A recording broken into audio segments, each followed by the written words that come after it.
Good luck paying for your flight back home. The text glowed on my screen. I took a slow sip of my morning tea, a slight smile playing at my lips. My soon-to-be ex-husband had no idea that while he was busy planning his grand exit, I had spent the last 6 months orchestrating his biggest nightmare. Before we dive into this story of calculated justice, I want to thank each of you for being part of this incredible journey. If you love stories about cunning comebacks, strategic victories, and sweet karma, make sure to hit subscribe. It's completely free and helps us bring you more of these unforgettable tales. Now, let's begin. I placed my phone face down on my mahogany desk, the morning sun streaming through the floor-to-ceiling windows of my corner office. The city skyline of Seattle stretched out before me, a landscape of steel and glass that seemed to mirror my own transformation. David thought he was being clever, using my business trip to London as his moment to strike. How ironic that he chose today, the same day I had just closed the biggest deal of my career, one that he knew nothing about. I reached for the red leather portfolio in my desk drawer, the one I'd started filling 3 months ago when I first noticed the lipstick stain on his collar. Not a bright red like most cliché affairs, but a subtle mauve that spoke of someone trying too hard not to be noticed. Someone like his young paralegal, Emma. The corner of my mouth twitched as I remembered the day I first saw them together. It wasn't at the office or some secret rendezvous. No. It was at our favorite coffee shop, the one where David and I had our first date 7 years ago. They didn't see me, of course. I was supposed to be in a morning meeting, but fate had other plans when my client canceled last minute. There they sat, heads bent close together over what looked like case files, but their body language told a different story. Her fingers lingering too long when passing him documents, his eyes following her every movement. It was subtle, but to a wife of 7 years, it might as well have been a neon sign. I glanced at my watch, a Cartier that David had given me for our 5th anniversary. 9:15 a.m. in Seattle, which meant it was 5:15 p.m. in London. He probably thought I was still in my meetings, unaware of his calculated betrayal. Little did he know that I wasn't in London at all. The business trip, like so many other things in our marriage lately, was a carefully crafted illusion. My phone buzzed again, another message. "I've made sure you can't access any of our accounts. Time to wake up and smell the coffee, darling." I could almost hear his smug tone through the text, picture that self-satisfied smirk he always wore when he thought he'd outsmarted someone in court. David had always been proud of his reputation as a ruthless corporate lawyer, the kind who could smell weakness like a shark smells blood. But he'd forgotten one crucial detail. He was the one who taught me to always be 3 steps ahead.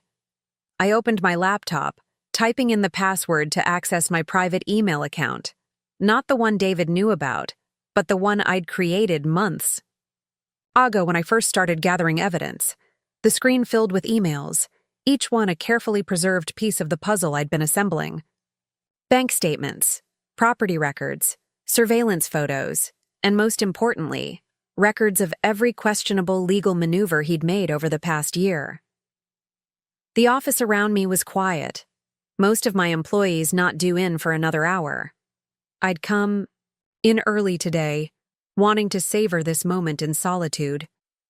The weight of months of preparation, of playing the unsuspecting wife while methodically dismantling his carefully constructed house of cards, was finally lifting. I picked up my phone, one last time reading his messages again. Each one dripped with the kind of arrogance that comes from a lifetime of never facing consequences. He thought he was ending our marriage on his terms, thought he was leaving me with nothing but the designer clothes in my closet and the memories of what we once had. What he didn't know, what he couldn't possibly have guessed, was that I wasn't the one who would be left with nothing. I wasn't the one who would soon discover that every account he thought he was emptying had already been drained weeks ago. I wasn't the one who would return to find an empty house, frozen assets, and a reputation hanging by a thread. I stood up, walking to the window as Seattle came alive below me. Somewhere in Miami, David was probably celebrating what he thought was his masterful escape. Perhaps he was even with Emma, toasting to their new life together. The thought didn't hurt anymore. That kind of pain had been replaced by something far more satisfying: the anticipation of justice. My phone buzzed. One final time. "Don't bother calling your lawyer. By the time you figure out what's happening, it'll be too late." I smiled, picking up the red portfolio. "Oh, David," I whispered to the empty office.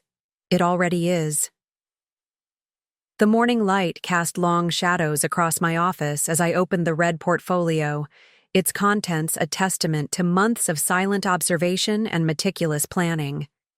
I ran my fingers along the edges of the documents inside, each page representing a different thread in the tapestry of David's undoing.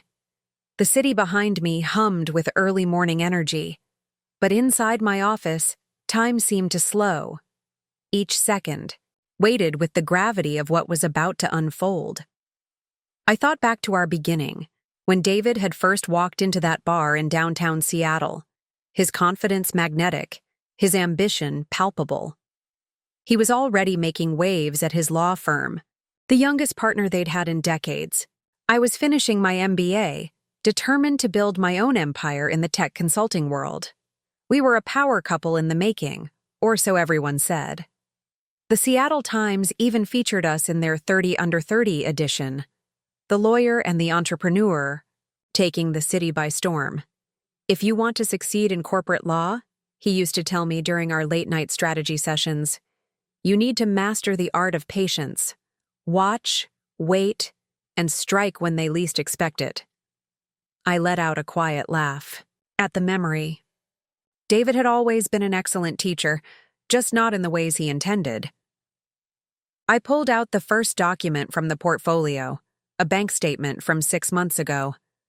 This was where it had all started, not with the lipstick stain or the coffee shop meeting, but with a single transaction that seemed off. $50,000 transferred to an account I didn't recognize. When I'd asked him about it, his explanation was smooth, practiced. "Just a new investment opportunity, honey. You know how these things work. Got to move fast when the right deal comes along." I believed him then. Or perhaps I wanted to believe him. But that transaction became my thread of Ariadne, leading me through the labyrinth of his deceptions. I followed it, quietly, carefully, until it led me to other accounts, other transactions, a whole network of financial movements that painted a picture he never meant for me to see. The next document in the portfolio was a private investigator's report. Marina, my college roommate turned PI, had outdone herself. The report was comprehensive: dates, times, photographs, email transcripts. David and Emma's affair wasn't just physical. They had been planning this for months. The evidence suggested they'd been siphoning money into hidden accounts, preparing for the moment they would leave their respective lives behind. Emma, it turned out, wasn't just a paralegal with a penchant for subtle lipstick. She was the daughter of one of David's biggest clients, and their relationship had opened doors that even his considerable talent couldn't. I pulled out my phone, again, opening the banking app that David thought he had locked me out of. What he didn't know was that I had opened new accounts months ago, transferring small amounts at first, then larger sums as I confirmed my suspicions. The joint accounts he had just emptied were already running on fumes. I had left just enough to avoid suspicion, but the money was just the beginning. I reached for the third document in the portfolio.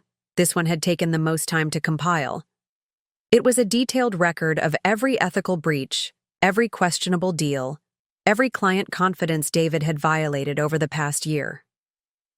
Some of it was circumstantial, but enough was concrete to raise serious questions at the State Bar Association. I didn't plan to use it unless necessary, but its existence was an insurance policy I couldn't ignore. The sound of elevators arriving on my floor signaled the start of the workday. My employees would be filtering in soon, ready to tackle another day at one of Seattle's fastest-growing tech consulting firms. None of them knew what was happening in my personal life. I had made sure of that. Professional distance had always been my policy, but now it was my shield. I checked my watch again. By now, David would be sitting in his Miami conference room, probably wrapping up the morning session. He would be feeling confident, powerful, believing he had orchestrated the perfect exit. The thought of his impending realization made me reach for my tea, now cold but still satisfying. The next item in the portfolio was a series of emails between David and his firm's managing partners. He had been leveraging his position to funnel clients towards certain investments he had undisclosed interests in. It wasn't technically illegal, but it definitely violated firm policy and several ethical guidelines. The managing partners would be receiving their copies of these emails by close of business today. My intercom buzzed. Sarah, my assistant, had arrived. Ms. Chen, your 10 a.m. with the venture capital group is confirmed. Should I send them to the main conference room when they arrive? Yes, Sarah. Thank you. My voice was steady, professional. Today wasn't just about David's undoing. It was about my ascension. The deal I was about to close would triple our company's valuation. The irony wasn't lost on me. While David thought he was destroying my life, I was building an empire. I closed the portfolio, sliding it back into my desk drawer. The sun had risen fully now, the morning haze burning off to reveal a pristine, blue sky. Somewhere in my phone, David's threatening messages waited, each one a countdown to his own downfall. I stood, straightening my Chanel blazer, another gift from David, though this one had been paid for with money he thought was safely hidden away. It was time to focus on business. After all, success, as David had taught me, was the best revenge. The details started falling into place 3 months ago, though looking back, the signs had been there much longer. I leaned back in my chair, letting the memories surface. It was a Tuesday evening when I first noticed something was different. David had always been meticulous about his appearance. It was part of what attracted me to him initially, but suddenly his attention to detail had intensified.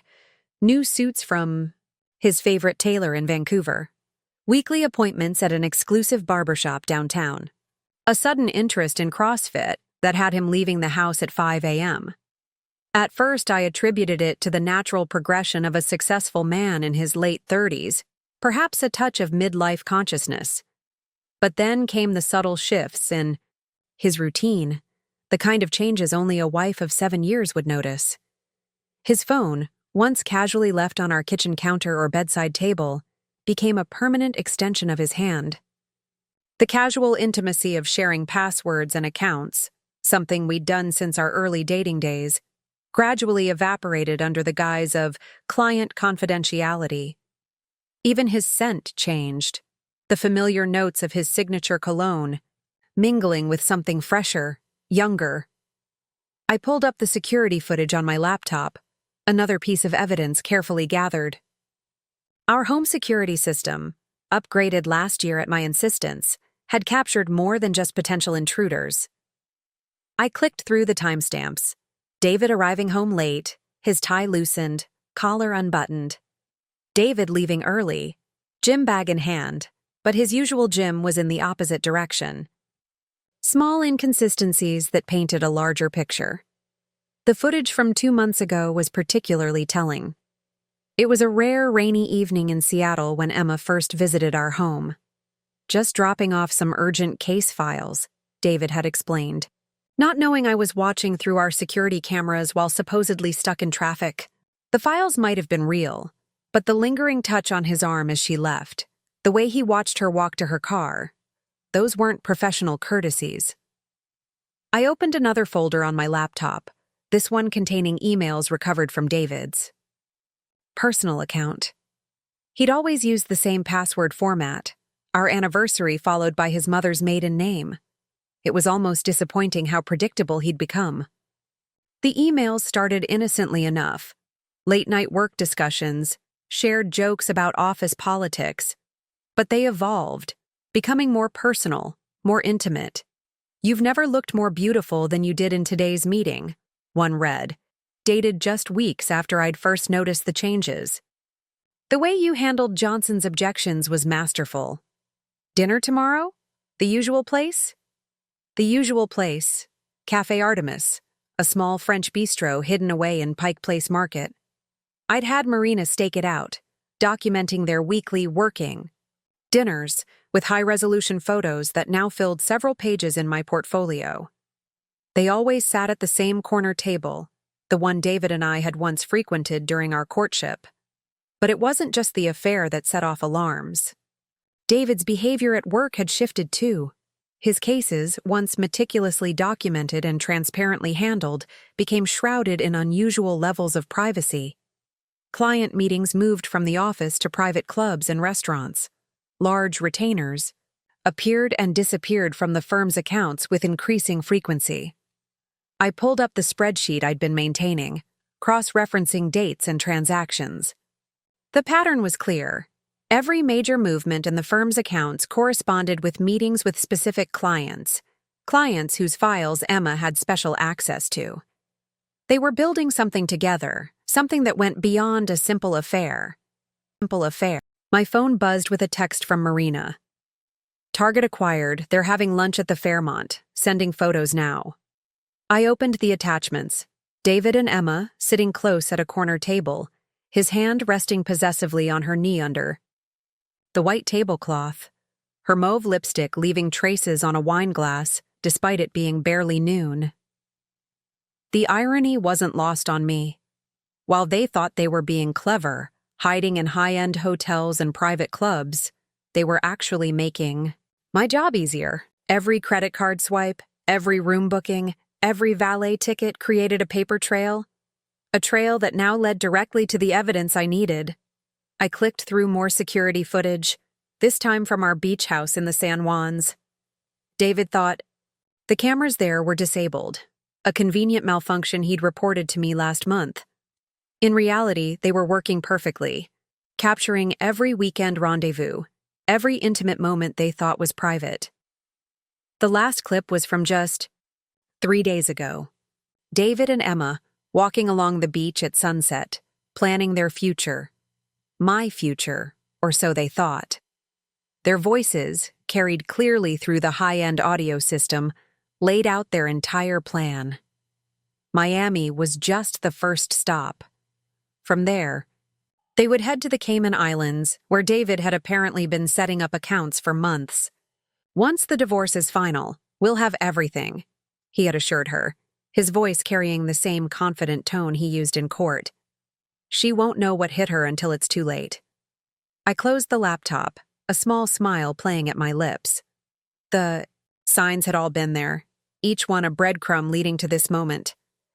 David had taught me well, perhaps too well. He'd shown me how to read people, how to gather evidence, how to build an airtight case. He just never imagined I would use those skills against him. My phone buzzed again. Another message from David in Miami. I've just spoken to our accountant. Good luck proving any of those accounts were joint property. I didn't bother responding. Instead, I opened my email and sent a single pre-prepared message to his firm's ethics committee. The subject line was simple. Regarding partner David Morrison, urgent review required. The preparation had been methodical, a chess game where every move was calculated months in advance. I opened another folder on my laptop, this one labeled Morrison Consulting LLC, a shell company I'd created shortly after discovering David's first suspicious transfer. The name was a deliberate choice, generic enough to avoid attention, but specific enough to blend in with our legitimate business dealings. I scrolled through the digital records, each entry a carefully placed piece in my elaborate defense. The first phase had been the hardest, moving money without raising flags. David had always been proud of his financial acumen, constantly monitoring our joint accounts like a hawk. But he had a blind spot, one I'd discovered early in our marriage. He never paid attention to the small transfers, the everyday movements that kept our household running. No one looks at anything under 5 figures, he'd once boasted during a dinner party, explaining his approach to forensic accounting to our guests. That's where amateur embezzlers always slip up. They go for the big numbers. Taking his Unwitting advice, I'd started small. 1,000 here, 2,000 there. Transfers to legitimate-looking vendors, carefully documented as business expenses. Over 6 months, I had moved nearly $2 million, all without triggering his suspicions. Each transaction was supported by impeccable paperwork, invoices, contracts, receipts, all leading back to legitimate-seeming businesses that I controlled. I pulled up another document, this one showing the ownership structure of our various assets. David had always insisted on keeping things clean and simple. Most of our major purchases were in his name, an arrangement he'd justified with tax benefits and liability protection. What he hadn't realized was that I'd been quietly documenting every contribution I'd made to these assets, creating a clear paper trail showing my substantial financial involvement. The property transfers had been particularly delicate. Our Seattle mansion, the beach house, the condo in Whistler, all technically in his name, but now legally encumbered in ways he wouldn't discover until it was too late. I'd used a series of LLCs, each one appearing to be a legitimate business venture, to place liens on the properties. To the casual observer, even to a skilled lawyer like David, they would appear to be normal business transactions. But in reality, they formed an intricate web that would prevent him from selling or transferring any of the properties without my consent. Always create a paper trail, David used to say, but make sure it leads where you want it to lead. I'd taken that lesson to heart, creating a documentary history that would stand up to the most intense scrutiny. Every email, every contract, every transaction had been carefully crafted to tell exactly the story I needed it to tell. I clicked through to another folder, this one containing records of our art collection, David's pride and joy. He'd spent years building it, carefully selecting pieces that he believed would appreciate in value. What he didn't know was that I'd had each piece professionally appraised and documented. More importantly, I'd discovered that several pieces had questionable provenance, a fact that would become very interesting to certain authorities if David decided to play hardball. The next phase had involved our digital lives. David had always been somewhat careless with his passwords, using variations of the same few combinations. I'd used this knowledge to access and monitor his private email accounts, his cloud storage, even his dating profile, created 3 months ago under a pseudonym he thought was clever. But the real masterpiece of my preparation was the evidence I'd gathered about his professional dealings. I opened a heavily encrypted folder containing recordings, emails, and documents that painted a clear picture of ethical violations that would end his legal career if exposed. It wasn't just the affair with Emma. It was the client funds he'd mismanaged, the confidential information he'd leaked, the conflicts of interest he'd hidden from his firm. I glanced at my phone. Another text from David. Just checked with the bank. You'll be interested to know all your credit cards have been canceled. Hope you have cash on hand. I smiled, thinking about the new accounts I'd opened months ago at a bank David didn't even know I dealt with. The credit cards he'd canceled were already empty, used only for small purchases to maintain the appearance of normalcy. My real financial life had been running parallel to our joint accounts for months, completely invisible to his increasingly distracted scrutiny. The final piece of my preparation had been the most crucial, building my own business into something that could sustain me independently. While David had been focused on his affair and his escape plan, I'd been securing contracts, expanding my client base, and strengthening my professional network. The tech consulting firm he'd once dismissed as my cute little startup was now poised to become one of Seattle's major players. I opened my calendar, checking the timing of everything that was about to unfold. By now, the letters I'd prepared would be arriving at their destinations. One to his firm's managing partners, one to the State Bar Association, one to the SEC. Each contained carefully selected evidence, just enough to raise serious questions, but not enough to show my full hand. The banking notifications would be hitting his phone soon, not just the emptied accounts he thought he was shocking me with, but the frozen assets he didn't yet know about. The liens on the properties would be discovered when he tried to access them. The art collection would be found to have mysteriously vanished from our vault, all perfectly documented as having been moved for restoration. I closed my laptop and walked to the window, watching the Seattle afternoon traffic flow beneath my office. In Miami, David would still be feeling triumphant, believing he had orchestrated the perfect escape. He had no idea that he'd already been caught in a web of his own making, one that had been months in the construction. The texts from David had stopped, replaced by an ominous silence that told me everything was proceeding exactly as planned. I glanced at my watch, 2:15 p.m. in Seattle, which meant it was 5:15 p.m. in Miami. Right about now, David would be wrapping up his conference session, probably heading to check his messages during the break. I could picture it perfectly. Him, standing in that overpriced suit he loved so much, his confident smirk slowly fading as notifications began flooding his phone. I pulled up the banking app on my laptop, watching in real time as the alerts rolled in. First, the attempted transfers from our joint accounts, large sums being moved to accounts I knew belonged to his offshore holdings, each one bouncing back with insufficient funds notifications. I imagined his confusion, the first crack in his perfectly constructed plan. The security camera feed from my office showed Sarah, my assistant, efficiently directing a courier who had just arrived. Right on schedule. The package he carried contained copies of all the documentation I'd gathered, carefully organized and notarized, being delivered to David's law firm's ethics committee. By tomorrow morning, his colleagues would have some very interesting reading material. My phone buzzed, a message from Marina. Target is on the move. Left conference room at 5:17 p.m. Headed to Hotel Business Center. Looks agitated. I smiled, picturing David's measured stride turning hurried, his usual composure beginning to crack. The business center, of course.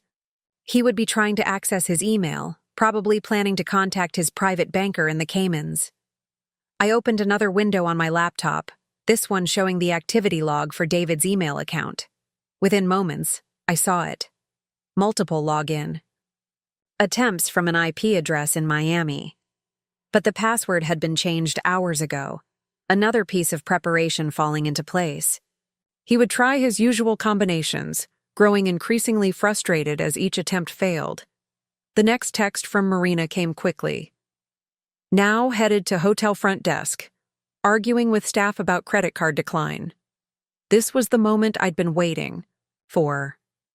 I clicked open a different window, watching as charges were declined across all of his personal cards. Not just declined. Frozen, pending investigation of suspicious activity. Activity that had been carefully documented and reported over the past week.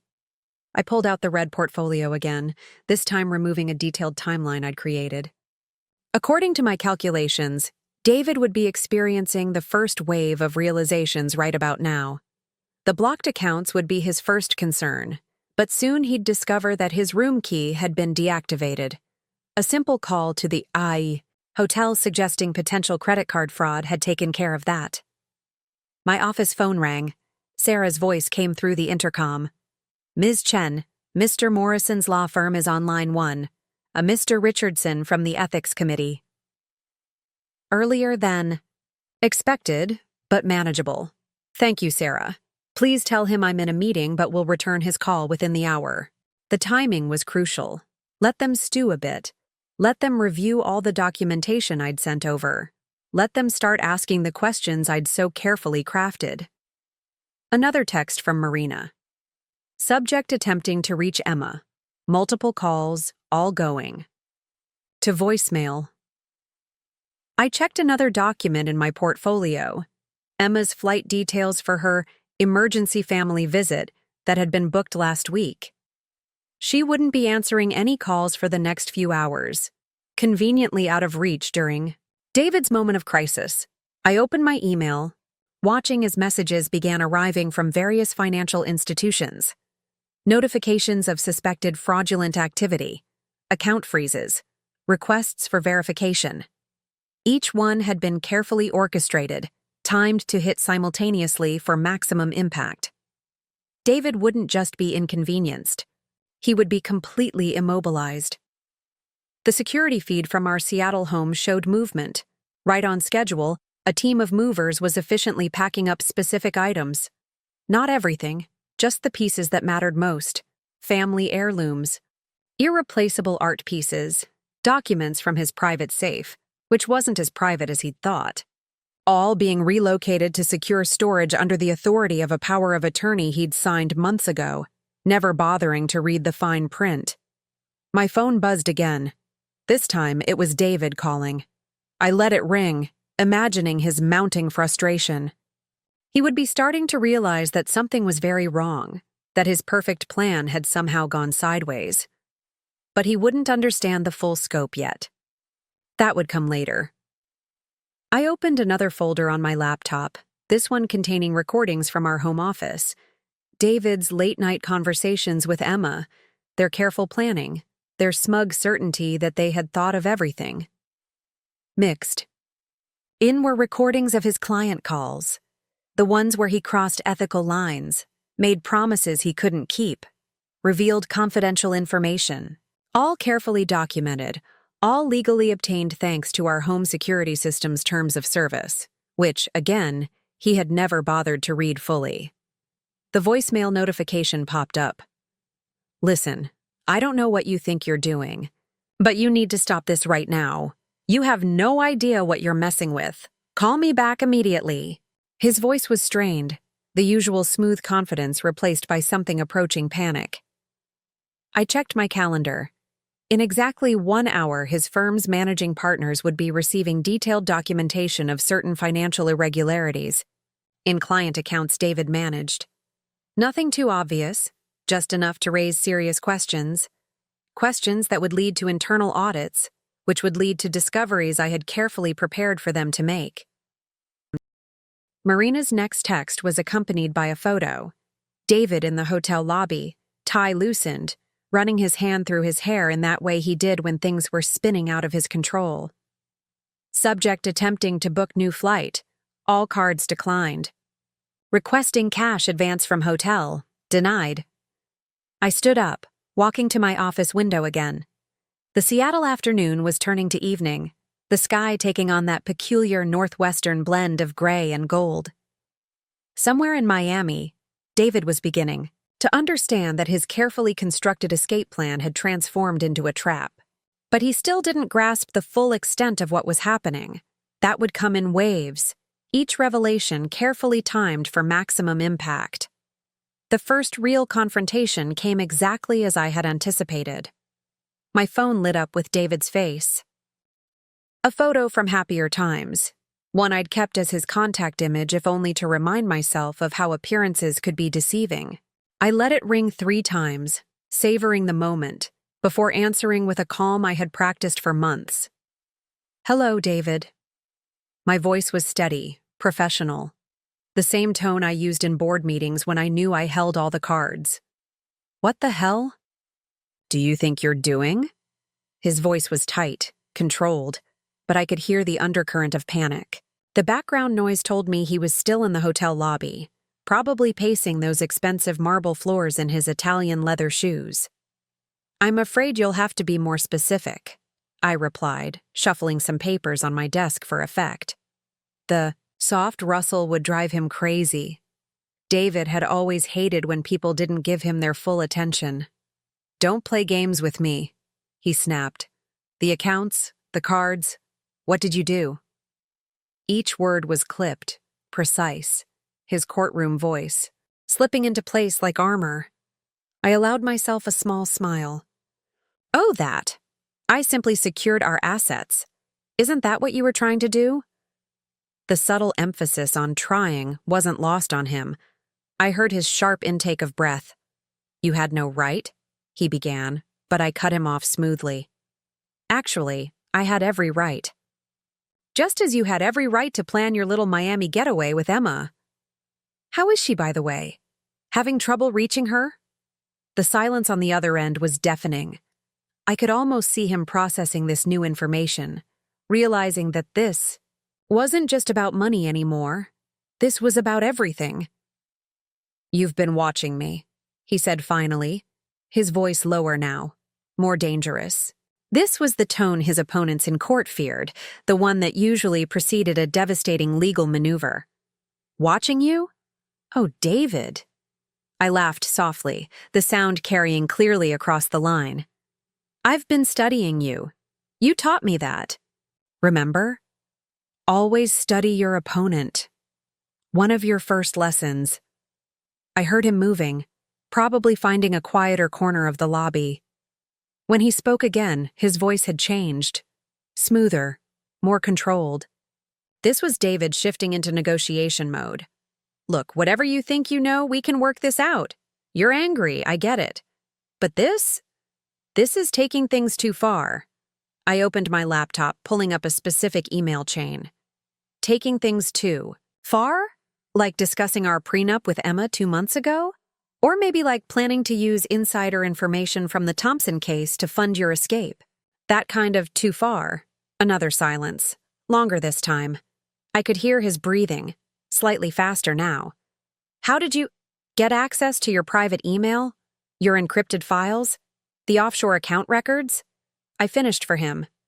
"You really should change your passwords more often, David. Using variations of my birthday was touching, if a bit careless." The facade cracked, just slightly.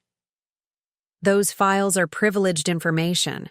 If you've accessed client data, save the legal threats," I interrupted, my voice hardening for the first time. "We both know you can't afford a legal battle right now. Not with what's sitting on the ethics committee's desk." "What did you send?" "Them." The panic was back, threading through his words like a live wire. I examined my nails, letting the question hang in the air. Nothing they wouldn't have discovered eventually. I just expedited the process. "You're bluffing," he said, but the uncertainty in his voice betrayed him.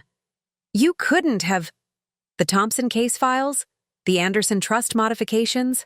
Those interesting meetings with the SEC investigator?" I paused, letting each item land like a body blow. "Would you like me to continue?" The background noise had changed. He was moving again, probably heading somewhere more private. "You're going to destroy everything," he said, his voice barely controlled. "No, David. You did that the moment you decided to betray not just me, but your clients, your firm, your professional ethics. I'm simply making sure the consequences find their way home." "I'll fight this," he threatened, but the words sounded hollow even to him, I was sure. "You'll what?" I asked softly. "Use our joint funds? Your frozen accounts? The evidence you thought you'd hidden? The allies you thought you had? Tell me, David, what exactly will you use to fight?" The silence stretched out, heavy with realization. When he spoke again, his voice had changed completely. This was a David I'd never heard before, one who was beginning to understand just how thoroughly he'd been outmaneuvered. "What do you want?" he asked finally. I leaned back in my chair, watching the Seattle skyline darken into evening. "Want? Oh, David, this isn't a negotiation. This isn't even revenge. This is simply consequence. You taught me that too, remember? Every action has an equal and opposite reaction. Just tell me what—" "Check your email in an hour," I cut him off. "Everything will be laid out clearly. I'd have your lawyer review it, but—" "Oh, wait, that's right? The firm might be a bit busy with their internal review right now." I could hear voices in the background now. Hotel staff, probably, wanting to discuss his room situation. The cards were declined, the reservation was flagged, and soon, he would be facing the humiliation of being escorted out. 1 hour, I repeated. "And David? Don't bother trying to call Emma again. She's currently on a flight to visit her sick aunt, though I suspect she's actually on her way to the Caymans. Funny how people show their true colors when accounts start freezing." I ended the call before he could respond. placing my phone face down on the desk. The first confrontation had gone exactly as planned. The right mix of revelation and mystery. Enough to keep him off balance, but not enough to show my full hand. As the evening light cast long shadows across my office, I began the systematic unveiling of everything I had prepared. Like a conductor leading an orchestra, I initiated each revelation with precise timing. My laptop screen glowed with multiple windows, email confirmations, legal documents, bank notifications, all orchestrated to create a symphony of consequences. First, I sent the comprehensive email I had promised David. Opening a carefully prepared document, I began the transmission that would shatter what remained of his illusions. The email was a masterpiece of legal precision, something I had learned from him during our years together. Dear David, it began formally. As requested, here is a complete accounting of your current situation. I suggest you find somewhere comfortable to read this, as it may take some time to process. I attached the first set of documents, detailed records of every questionable financial transaction he had made over the past year. Each one was annotated with relevant legal statutes and firm policies that had been violated. His own words from emails and recorded conversations provided damning context to each entry. By now, you've likely discovered that access to our joint accounts has been restricted, the email continued. This isn't, as you might assume, a retaliatory action. Rather, it's a protective measure implemented weeks ago when unusual activity was first noted. The documentation attached shows the timeline of suspicious transfers you initiated, all of which have been reported to the relevant authorities. Marina's text came right on schedule. Target has moved to hotel bar, ordered scotch. Reading email on phone. I could picture him there. His perfectly tailored suit starting to crease, his carefully maintained composure cracking as he scrolled through the evidence. The second attachment was more personal. A complete record of his affair with Emma, including timestamps from our home security system, credit card receipts, and hotel bookings. But more importantly, it contained documentation of how they had used confidential client information to plan their financial exit strategy. You may be interested to know, I wrote, that Emma received a similar email about 20 minutes ago, though hers was delivered to her personal, work, and private email addresses simultaneously. I thought it only fair that she understand her position as clearly as you now understand yours. My phone buzzed. A message from an unknown number. Emma. What have you done? Those accounts, everything's frozen. David isn't answering. I let it go unanswered. She would learn soon enough that her role in this play was already written, her part already performed. I continued with the email to David. The ethics committee at your firm has received documentation of specific instances where client confidentiality was breached and funds were mishandled. A similar package is being reviewed by the State Bar Association. You'll find copies of these documents in Attachment 3. The third attachment was the heaviest blow, a meticulously organized presentation of every ethical violation, every breach of confidence, every abuse of position he had committed. Each instance was supported by irrefutable evidence, emails, recordings, financial records, witness statements from office staff who had been quietly documenting his indiscretions for months. While the firm conducts its internal review, I wrote, you might want to consider your current accommodation situation. The hotel has been notified of potential credit card fraud, and your room access will be restricted within the next hour. A copy of the notification is attached for your reference. I glanced at the security feed from our Seattle home. The movers were finishing up, efficiently boxing the last of the items I had listed. The art collection, the family heirlooms, the rare first editions he had so proudly collected, all being transferred to secure storage under the authority of documents he had signed months ago, never bothering to read the fine print. Regarding our properties, the email continued, you'll find that attempting to access, sell, or transfer any of them will be problematic. The relevant documentation explaining why is included in Attachment 4. The same applies to the art. collection, and other significant assets. Marina's update flashed on my screen. Second scotch ordered. Tie loosened. Multiple attempts to call Emma's number. I could almost see him there, his carefully constructed world crumbling one document at a time. The final section of the email was perhaps the most devastating. As for your plans with Emma, the ones you discussed at our beach house last weekend, I'm afraid the Cayman accounts you set up won't provide the escape you envisioned. Those accounts, along with several others, have been flagged for review by financial authorities. The relevant documentation explaining how and why is included in the final attachment. I added a personal touch at the end. You once told me that the key to winning wasn't just about having the best cards, but knowing when and how to play them. I want you to know that I took every lesson you taught me to heart, every strategy, every tactic, every careful manipulation. I learned from the best. Before sending, I attached one final document, a video compilation. Security footage from our home, showing his late-night meetings with Emma. Recordings from his office, capturing discussions of questionable deals. Each clip carefully selected to demonstrate not just the affair, but the systematic betrayal of his professional ethics and responsibilities. The game you thought you were playing, I concluded, ended long before you made your first move.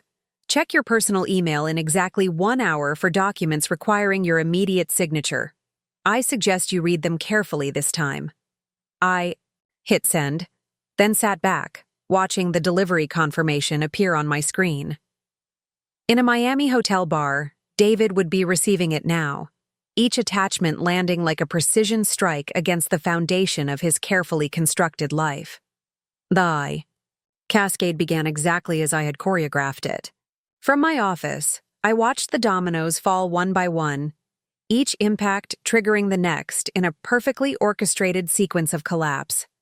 My phone lit up with notifications, each one confirming another piece of David's world crumbling away. First, came the email from his firm's ethics committee. Ms. Chen, we've reviewed the documentation you provided. Our internal investigation has commenced. Partner Morrison has been temporarily suspended pending review. I could picture the scene at his prestigious law firm, partners huddled in the conference room, associates whispering in corridors, his corner office being sealed for investigation. Marina's updates kept coming. Target has moved from bar to lobby. Multiple calls to law firm unanswered. Attempting to access room. Key card denied. She attached a photo. David, his normally immaculate appearance showing signs of strain, arguing with hotel staff. His tie was askew, his hair disheveled from running his hands through it repeatedly, a tell he had when things spiraled beyond his control. The next notification was from our private banker. Unusual activity detected on multiple accounts. All transactions suspended pending investigation. This would be hitting David particularly hard. He had always prided himself on his financial acumen, on having multiple backup plans.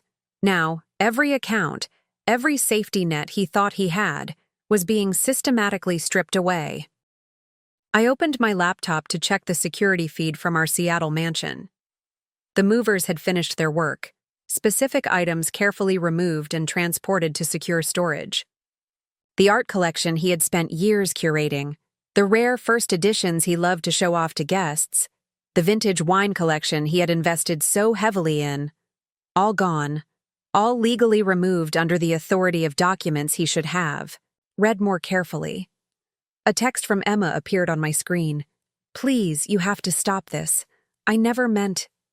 I didn't know. I let it hang unanswered. She would be discovering now that her own position was equally precarious. The law firm where she worked as a paralegal would be receiving their own set of documents, detailing her role in breaching client confidentiality. The next domino fell in the form of a notification from the State Bar Association. Receipt confirmed. Investigation pending into alleged ethics violations. David's professional reputation, the thing he valued perhaps even more than money, was now balanced on a knife's edge. My phone rang. A number I recognized from David's firm. Thomas Richardson, managing partner and David's longtime mentor. I let it go to voicemail, knowing exactly what the message would contain. Minutes later, it came through. Ms. Chen, we need to discuss these allegations immediately. The implications for the firm? Please call at your earliest convenience. Marina's next update included an audio file. David, in the hotel lobby, his voice raised as he demanded to speak to the manager. Do you know who I am? I'm a senior partner at Morrison & Richardson. This is unacceptable. The desperation in his voice was palpable, the authority he usually wielded so effectively now ringing hollow. I opened another email, this one from the realtor handling the sale of our Whistler property. Transaction suspended pending legal review. David had been quietly preparing to sell our vacation home, presumably to fund his new life with Emma. That option was now closed to him, the property tied up in legal complications that would take months to unravel. The security system at our beach house pinged, someone attempting to access the gate with an invalid code. The cameras showed Emma's car, her figure visible behind the wheel. She had apparently decided to take matters into her own hands, not realizing that her access had been revoked days ago. I watched as she tried again, then again, before finally giving up and driving away. Another text from David. You have to stop this. You're destroying everything we built. The irony of his words wasn't lost on me. I opened a folder on my laptop, scrolling through screenshots of his messages to Emma. Over the past months, we'll build something new, he had written to her. Something just for us, once everything is taken care of. The next notification came from our country club. Membership suspended pending review of financial irregularities. Then from his alumni association, where he sat on the board, emergency meeting called to discuss leadership concerns. From his professional associations, his charity boards, his investment groups, one by one, the pillars of his carefully constructed social and professional life began to waver. Marina's final update for the hour included a video. David being escorted from the hotel, his luggage wheeled out by an impassive security guard. No five-star suite, no concierge service, no carefully maintained image of success and power. Just a man in a wrinkled suit, standing on a Miami sidewalk as his world collapsed around him. I checked my watch. Time for the next phase. I opened a new email, this one addressed to David's private account. Your signature is required on the attached documents. You have 1 hour. After that, the terms become significantly less favorable. The attachments included divorce papers, financial settlements, and professional agreements, all carefully crafted to leave him with just enough to avoid total destruction, but not enough to ever rebuild what he had lost. The dominoes were still falling, each impact triggering the next in an unstoppable chain reaction. David had always loved to explain his legal strategies using metaphors of war and chess, but he had forgotten a crucial lesson. Sometimes the most devastating moves are the ones you never see coming. The final confrontation began with a video call. David's face appeared on my screen, his composure completely shattered. The polished corporate lawyer was gone, replaced by a man who had finally realized the depth of his predicament. The Miami sunset cast harsh shadows across his face as he sat in what appeared to be an airport lounge. Enough, he said, his voice hoarse. You've made your point. Let's talk about this like reasonable people. I took a slow sip of my tea, letting the silence stretch between us. The Seattle skyline behind me had darkened to twilight, the office lights creating a backdrop of success and power. Everything he was rapidly losing. Reasonable people, I repeated softly. Like how you reasonably planned to leave me penniless, or how you reasonably used client information for your personal gain. Which version of reasonable would you prefer to discuss, David? He ran a hand through his disheveled hair. That telling gesture I'd seen so many times in court when things weren't going his way. Look, I know I handled this badly. The affair, the accounts, I was wrong. But this scorched earth approach? This isn't you. That's where you're wrong, I said, my voice steady. You never really knew me, David. You saw what you wanted to see. The supportive wife, the background player. You taught me every move I'm making right now, but you never thought I was paying attention. His face hardened. I taught you? I built everything we had. Everything you're using against me, the contacts, the knowledge, the strategies, those were my lessons. And that's exactly why this is happening, I replied, allowing a small smile. You were so busy being the teacher that you forgot the most important rule: never underestimate your opponent. A notification popped up on his screen. I could see his eyes darting to read it. Another account frozen, another door closed. His face paled slightly. The ethics committee, he started, then stopped, swallowed. They're talking about disbarment proceedings. Actions have consequences, David. Isn't that what you always told your clients? He leaned forward, his facade cracking completely. You don't understand what you're doing. The firm, my career. You're not just punishing me. You're destroying everything. No, I corrected him. I'm simply revealing what you destroyed. Every ethical breach, every betrayal, every lie, those were your choices. I'm just making sure they're seen in the light. And Emma? He asked, a desperate edge to his voice. Have you heard from her? I pulled up an email on my second screen. You mean since she boarded that flight to the Caymans? The one she took, after discovering all the accounts were frozen? No, I haven't heard from her. But then, neither have you. The truth hit him like a physical blow. I watched as he processed it. The realization that Emma had abandoned ship at the first sign of trouble, that his perfect escape plan had crumbled from both ends. What do you want? He asked finally, his voice barely a whisper. Name your price. There must be something.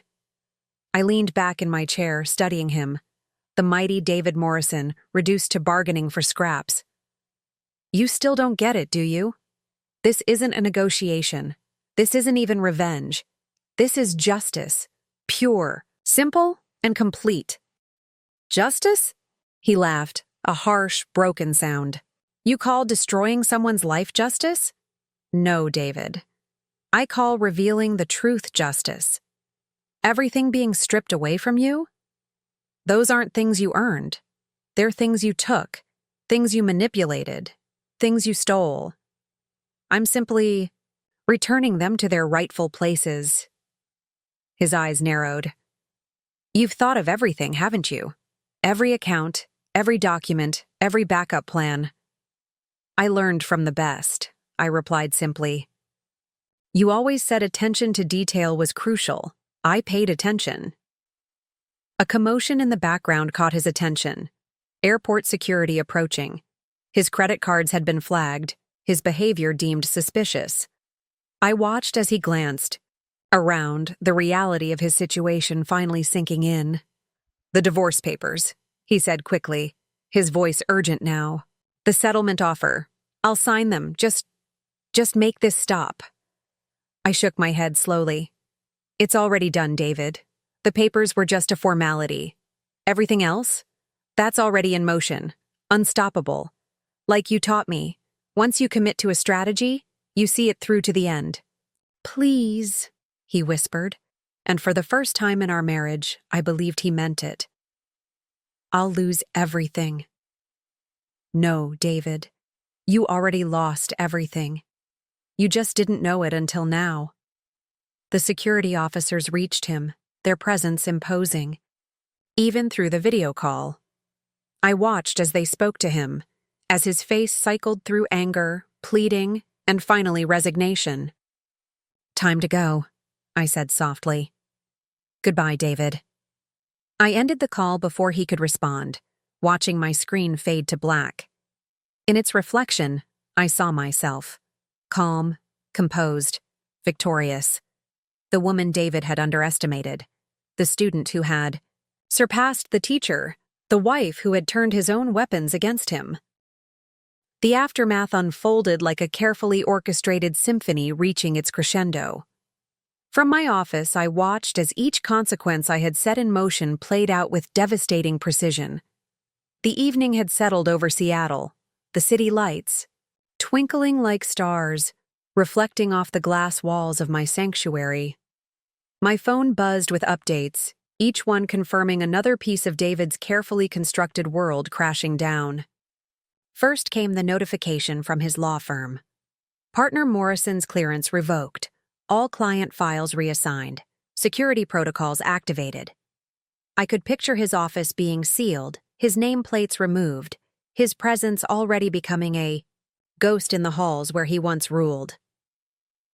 Marina's final report landed in my inbox.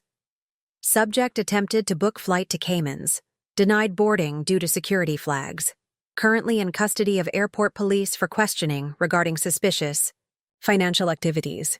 Attached was a photo that would have been unthinkable just days ago. David, his designer suit wrinkled, his composure shattered, being escorted through Miami International Airport by two stern-faced officers. The email from the State Bar Association arrived next. Emergency review scheduled. License suspension pending investigation. His professional life, built over decades of calculated moves and careful networking, was unraveling thread by thread. I opened my laptop, checking the status of various accounts and properties. The beach house security system showed no further attempts at access. Emma had apparently given up trying to salvage anything from the wreckage. The Whistler property was locked in legal limbo, the art collection secured in temperature-controlled storage, the wine cellar emptied and cataloged, a message from Thomas Richardson, David's former mentor, the firm's reputation, the client. Implications. We never saw this coming. Of course they hadn't. David had been too careful, too confident in his ability to compartmentalize his deceptions. But he had forgotten that the same skills he used to hide his tracks could be used to uncover them. My phone rang, Emma's number again. This time I answered. "It's over," she said, her voice small, defeated.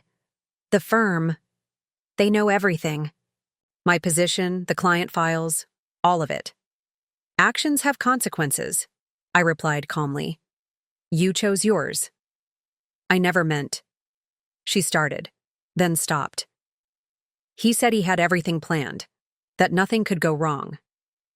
"And you believed him," I finished for her. "Just like I once did." The silence on her end was heavy with realization. She was young, ambitious, easily swayed by David's promises of a perfect escape. Now she was facing the reality of professional disgrace, potential legal consequences, and the destruction of a career barely begun. My laptop pinged with another notification. The Ethics Committee's preliminary findings had been released internally. The document was comprehensive, damning, and irreversible. David's legal career wasn't just suspended, it was effectively over. I stood, walking to the window of my office. Below, Seattle continued its evening rhythm, unaware of the drama playing out in the lives above. In the reflection of the glass, I saw not the dutiful wife David had taken for granted, but the strategist he had unknowingly created. The final piece fell into place with a call from David's private banker, Ms. Chen, regarding the offshore accounts. I listened as he detailed the frozen assets, the flagged transactions, the web of financial maneuvers that had seemed so clever until exposed to the light. My phone buzzed with a text, the last one I would ever receive from David. "You were right. About everything. I never saw you coming." I didn't respond. There was nothing left to say. Instead, I opened the folder containing my own next steps, the expansion plans for my consulting firm, the speaking engagements already booked, the business opportunities that had been waiting in the wings while I orchestrated David's downfall. Marina's final update arrived. Subject checked into airport hotel. All premium cards declined.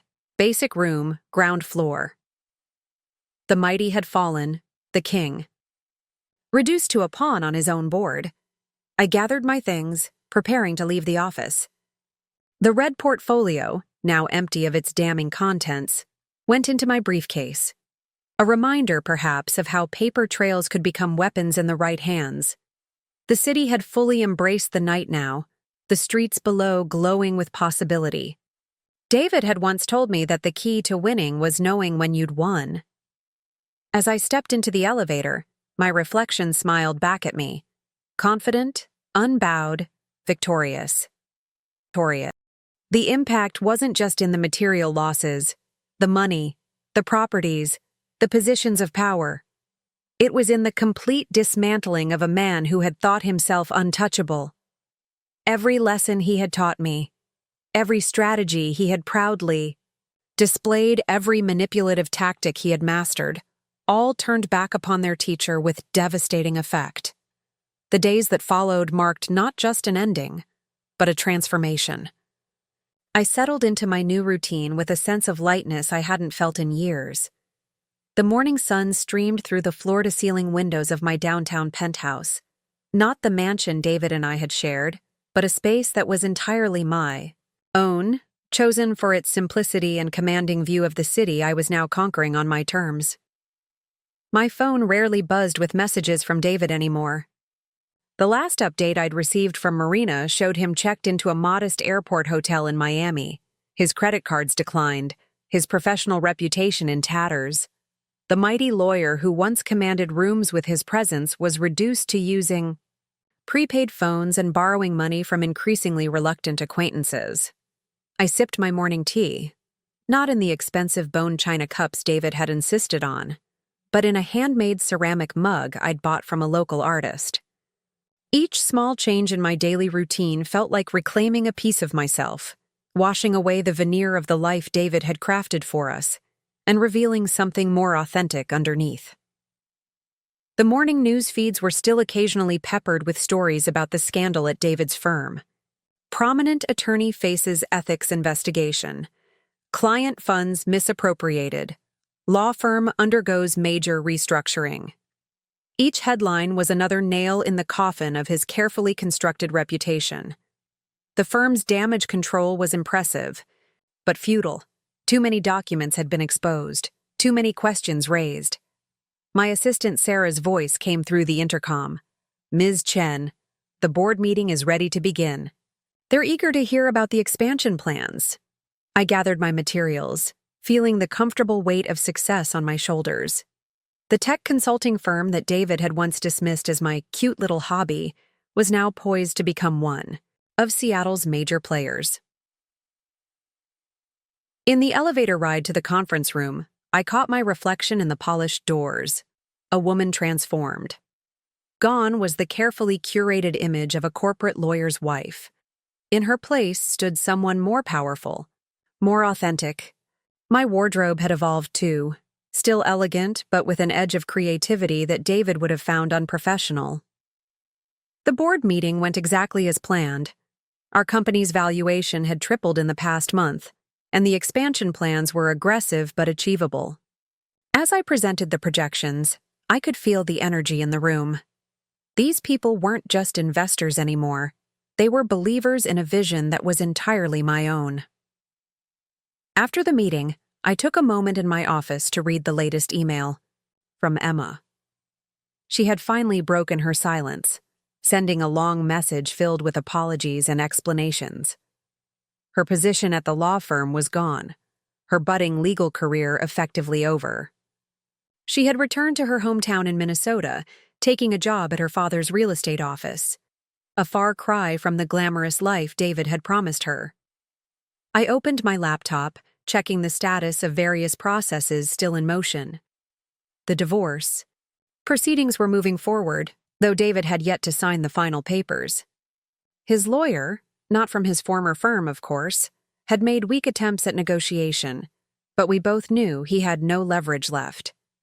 The art collection that David had so proudly curated was safely in storage, each piece documented and appraised. I had no intention of keeping it. The entire collection would be sold, with the proceeds going to a foundation supporting ethics in legal education. The irony would not be lost on David. My phone buzzed with a message from Marina. Target spotted. At local bar in Miami. Attempted to use corporate card again. Denied. I could picture him there, his expensive suit growing wrinkled, his carefully maintained image crumbling. The man who had once commanded million-dollar deals was now struggling to pay for a drink. But this wasn't about revenge anymore. Each day brought new opportunities, new challenges that had nothing to do with David or his downfall. My calendar was filled with speaking engagements, tech conferences, business seminars, women's leadership events. People wanted to hear not just about our company's success, but about personal transformation and empowerment.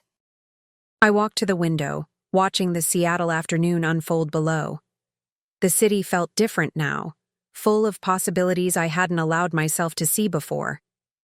David had always claimed this city as his territory, his hunting ground for clients and conquests. Now it was mine, but not in the predatory way he had approached it.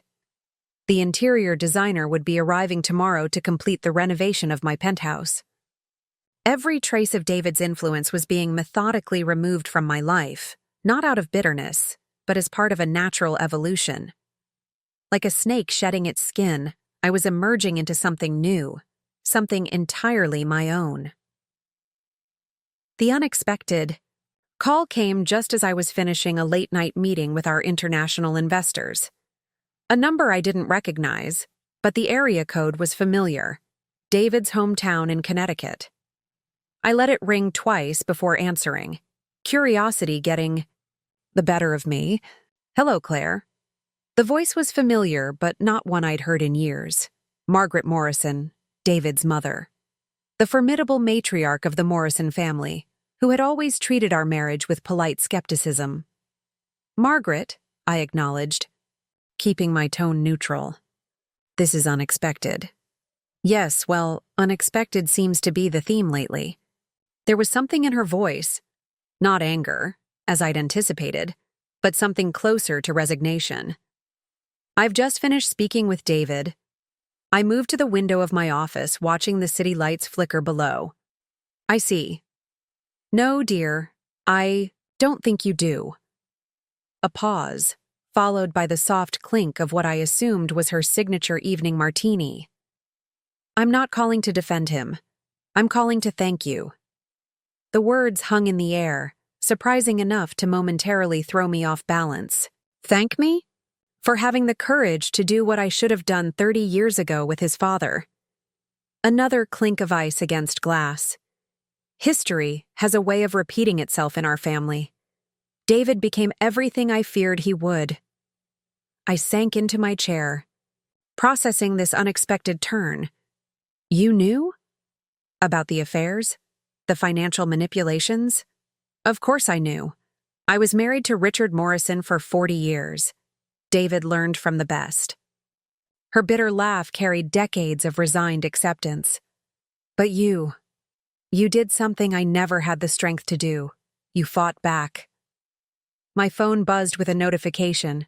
Another email from David's lawyer, probably another desperate attempt at negotiation. I ignored it. The Morrison men, Margaret continued, they've always believed themselves untouchable.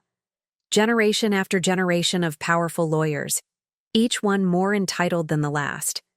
They collect beautiful, intelligent wives, like trophies, then systematically destroy them. Not this time, I said softly. No, she agreed. Not this time. When David called me tonight, ranting about how you'd destroyed everything he'd built, do you know what I felt? Relief. Relief that finally, someone had broken the cycle. I opened my laptop, pulling up the latest reports. David's firm had officially announced his termination, citing irreconcilable ethical breaches. The statement was carefully worded, but the message was clear. There was no coming back from this. He's staying with you now? I asked, though I already knew the answer from Marina's updates. showed up at my door last night. No more designer suits. No more arrogance. Just a broken man with a prepaid phone and a duffel bag. Margaret's voice held no pity. He's in his old room, the one with all his high school trophies. Seems fitting somehow. I thought of that room. I'd seen it once, early in our marriage. Walls lined with awards and accolades, each one a testament to David's early promise. Now it was his refuge, a shrine to past glories that meant nothing in the face of his current disgrace. The family name, I started, but Margaret cut me off. The family name has survived worse. We Morrisons are nothing if not resilient. Another pause. But perhaps it's time for some things to end. Some legacies don't deserve to continue. My security system pinged. The nightly check of all properties complete. The beach house stood empty, the Whistler property frozen in legal limbo, the Seattle mansion dark and silent. What will you do now? I asked, genuinely curious about this woman who had watched her family's dynasty crumble and felt relief. Do? Oh, my dear, I'm going to do what I should have done years ago. I'm selling the house, changing my will, and moving to France. Let David figure out his own redemption story if he can find one. The implications weren't lost on me. The final safety net, the substantial Morrison family fortune that David had always counted as his backup plan, was being pulled away. He'll try to stop you, I warned you. Let him try. You weren't the only one keeping records over the years. Some secrets should stay buried. But others... She let the thought hang unfinished. You taught me something important, Claire. It's never too late to rewrite the ending. As if on cue, my phone buzzed with a text from Marina. Target left family estate, walking alone on beach, looks defeated. Thank you for calling, Margaret, I said, meaning it. No, thank you. For showing an old woman that sometimes the best revenge is simply refusing to play the game anymore. The ice clinked one final time. Goodbye, Claire. Take care of yourself. The call ended, leaving me with an unexpected sense of closure. This wasn't just about David anymore. It was about breaking a cycle that had destroyed lives across generations.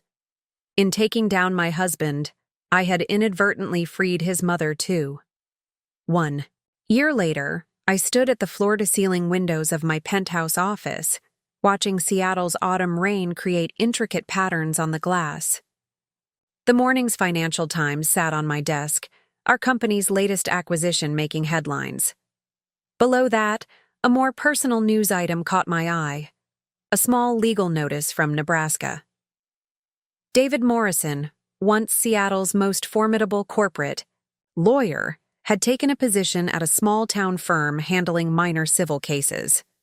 My phone buzzed with what would be Marina's final update. Last report as requested. Target living in one-bedroom apartment in Omaha. Drives a used Honda. Working mostly insurance claims. No contact with Emma for 11 months. No attempts to access old accounts for 6 months.